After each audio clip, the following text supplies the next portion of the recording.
work together, get this station open, get this manning back to 16, allow the audit to take place, and then determine from that point in time whether we need 5, 6, 7, 27 stations, or 47 firefighters, or 107 firefighters. But I think we got to get back. There's a perception out there, folks, whether it's real or imagined, there's a perception out there that our city is not safe without 4 stations open. And with the events of Sunday morning, I have to concur with that. Chief, you and I have had many discussions, and I certainly hope that you will reconsider the opportunity that is in front of you, because I truly believe that you're the leader that we need in the fire department. I think you have the respect of this council. I do believe you have the respect of the administration, and I know you have the respect of the firefighters that are underneath you. Thank you.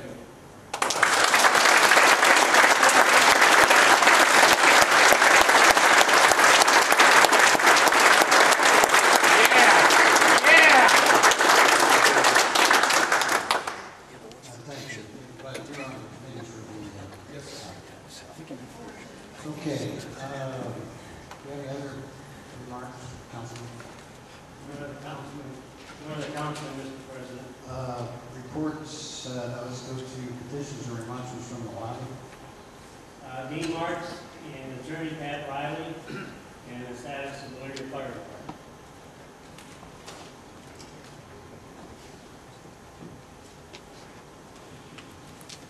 Hello, my name is Dean Marks, President of Elyria Firefighters Local 474. I live at 318 Ashland Avenue. Of course, that is in the district that is affected.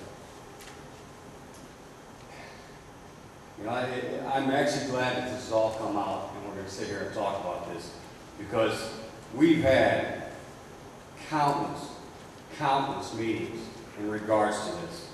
And it always seems that it appears that the union is the one that's holding all this up. Well, I'm here to tell you, the union is not. There's one person that is responsible, and he's sitting over there.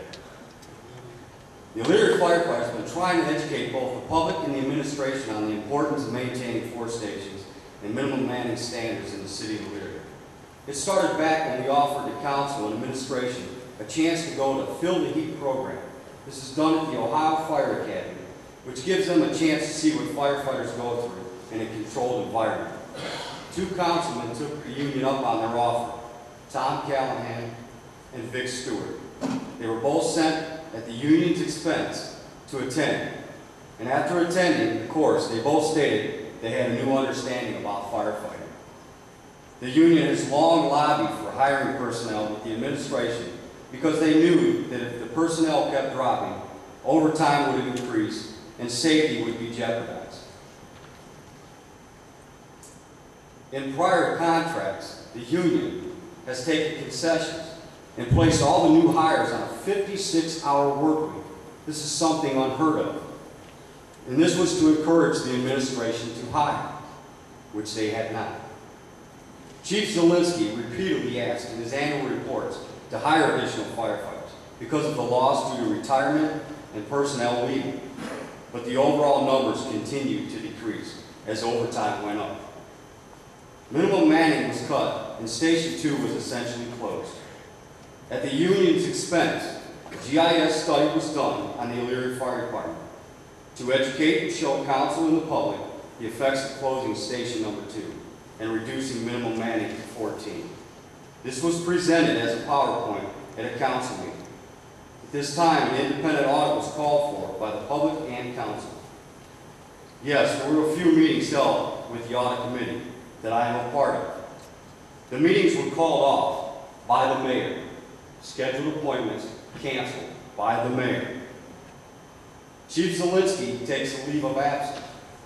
Acting Chief Dempsey sends a letter to the administration stating changes to the response of the Elyria Fire Department due to station closed and reduction in the minimum manning. The mayor removes Dempsey as the acting chief and appoints Joe Pernesti as interim chief. It seemed like we might have a breath of new fresh air. All of a sudden, talks begin about moving forward and opening Station 2. Numerous talks between the administration, the union, and acting Fire Chief Pernesti. The law director and our lawyer were involved to to try to seal the deal. We have had talks about signing off on a cap of $175,000. We had expressed to them, we're not sure what that number needs to be, but that is not for the union to decide. That is a management right. They have the right to set the budget. They have the right to say what overtime might be. And if the overtime was exceeded by that, by all means, the chief should have to answer to that. There was not a holdup on our part. We were told 16, 23, and asked if we would give up our dispatch to make this happen. This is a bargaining agent position. That is why our lawyer was brought in, to see how we could do that outside of contract negotiations.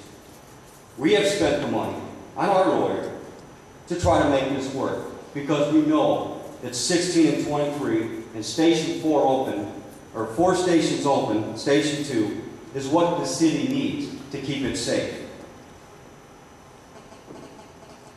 We were told they were going to hire 8 firefighters as soon as possible. We had told that the money was there to do so. There was no holdup on our part. We welcomed the hiring. We welcome any hiring, because at this point it seems like something that won't happen. And what has happened since reduced manpower cuts? The calls continue to come in. We've had a fatal fire on the 17th Street. We've had a general industry fire, the largest fire in the history of Elyria. And most recently, the house fire on California Avenue, a fire that was located in this lower southeast corner of the city that you've all heard talking about. The long response time and lack of proper manning led to a second alarm being called while they were en route to the call, because they knew they had a working fire. Why does that happen? Because we now need mutual aid to cover the rest of the city. Other cities are being taxed when they have to continue to respond to the Elyria to make up for manpower shortages. Like I said, when a fire comes in, all available manpower is sent. And that even falls below the minimum standards. Now, 256 firefighters have died in the last 2 years fighting fires. Fires are still happening, and firefighters are still dying. And a major contributing factor to these is staffing cuts. We are now starting to see the effects of the station closed and reduced staffing. Kitchen fires turning into house fires. Minor medical calls turning into full arrest. Time is of the essence. When is enough going to be enough? I say we don't play these games, these dangerous games anymore. Bring the city of Elyria and its citizens and firefighters back to where it needs to be. Hire the firefighters and open Station 2. Now, to think that I'm just lying, I also brought my lawyer because I knew somehow this was going to get spun. So he has in his hands, and I'm sure he's well capable of talking in regards to what this whole quote-unquote deal was to be.